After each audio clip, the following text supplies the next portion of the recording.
Саламатсыздар ма, Шығармашылық академиясының тыңдармандары? Нөмір 1 Абай атындағы халық кітапхана қызметкерлері бүгін Шығармашылық академиядағы Академия FM радиосына биылғы қазақтың ұлы ақыны Абай Құнанбайұлының 100 жылдық мерейтойына арналған қорытындымыз. Және алғашқы сөзді кітапхана қызметкері Лариса Кәрібайқызына бергім келіп отыр. Кәрібайқызы, осы енді Абай Құнанбайұлы туралы қысқаша өмірбаян тоқталып өтсеңіз. Әрине, ұлы ақынымыз, ағартушы, философ Абай Құнанбайұлы туралы білмейтін адам кемде деп ойлаймын. Абай Құнанбайұлы 1845 жылы Семей облысы Шыңғыстау бөктерінде дүниеге келген. 10 жасынан бастап медреседе білім алған, және де әкесі Құнанбай Өскенбайұлының тәрбиесін көрген, және әжесі Зеренің, анасы Ұлжанның адамгершілік, мейіріммен жақсы өскен.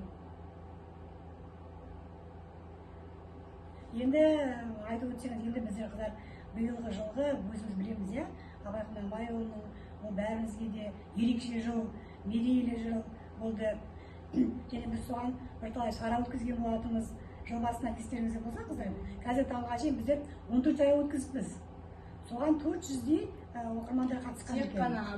Тек қана Абай атамыздың мерейтойына арналған шара 14 өткен екен. 400-дей шара өткен.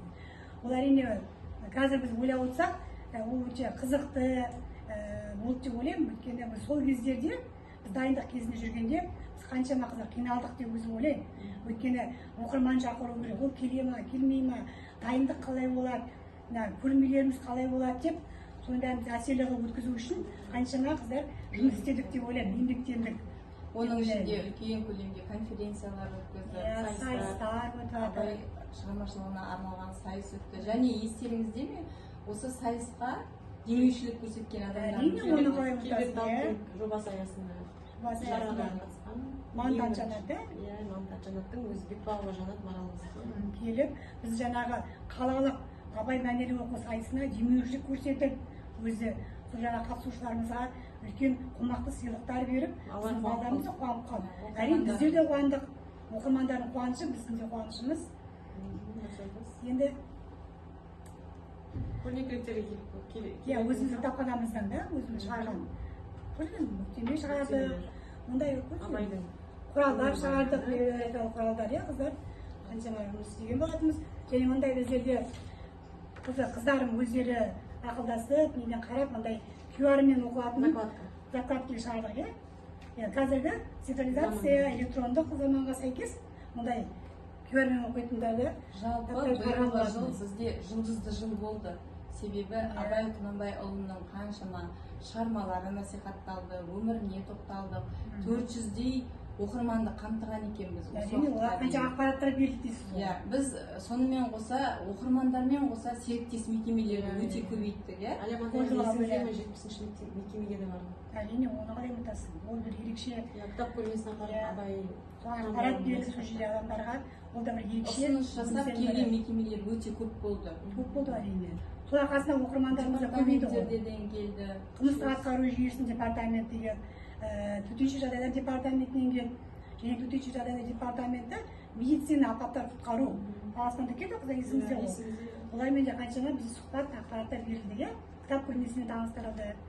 Сөйтіп бірталай жұмыстар атқарған болатынбыз. Және де Абай Құнанбайұлының шығармаларын сүйіп оқитын оқырмандардың көбісі келіп, біздің байнерімізге келіп суретке түсіп, оның кітаптарына деген қызығушылықтарын көрсетіп жатты. Биылғы жыл өте бір сондай ауқымды, жақсы жыл болды деп есептеймін өзім. Әрине, шара қаншама сайыстарымыз, оған қоса біз кеше қорытынды ашылуын жылдың басында жасаған болатынбыз, қыздар есіңізде шығар? Қаңтар айынан бастап үлкен дайындықпен бастадық. Және осы жылдың аяғына қарай біз жақында ғана қорытындылау шарасын өткіздік, Абайдың.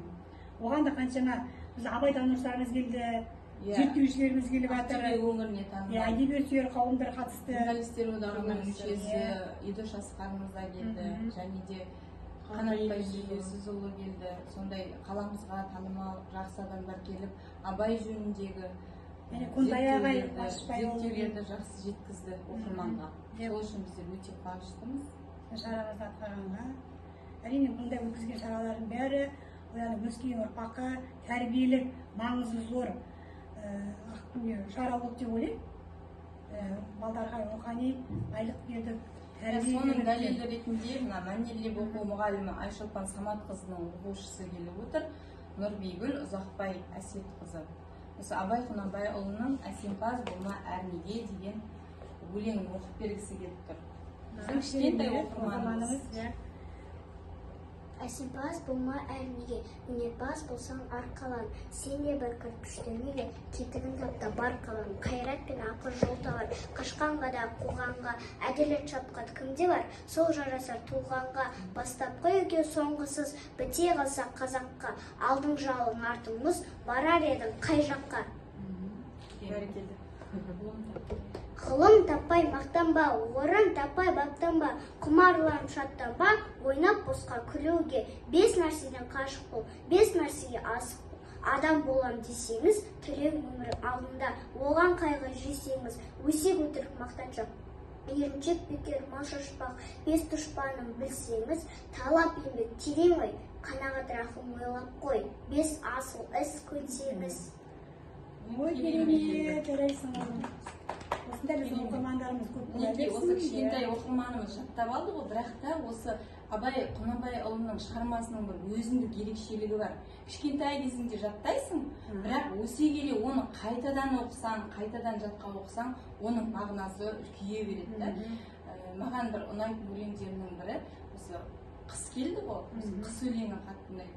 Өте бір сондай адамға әсерлі етіп, тірі жан ретінде суреттелген. Жақсы суреттелген, иә? Ақ киімді, денелі, ақ сақалды, соқыр мылқау танымас тірі жанды, үсті басы ақ қырау, түсі суық, басқан жері сығырлап келіп қалды деп балаға әсем суреттеген осындай данышпан ақынымыздың шығармалары насихатталып, осылай жеткізіп жүргенімізге өте қуаныштымын. Себебі балаға бір жан бітіріп, жаңа әсемпаз болма әрнеге деп әрбір бала біліп жүрсе, осы өлеңдерінің өзінде бір үлкен бір мән мағына, осыны оқырманға жеткізсек, ол біздің жетістігіміз деп ойлаймын. әрине, біздің бір оқырман.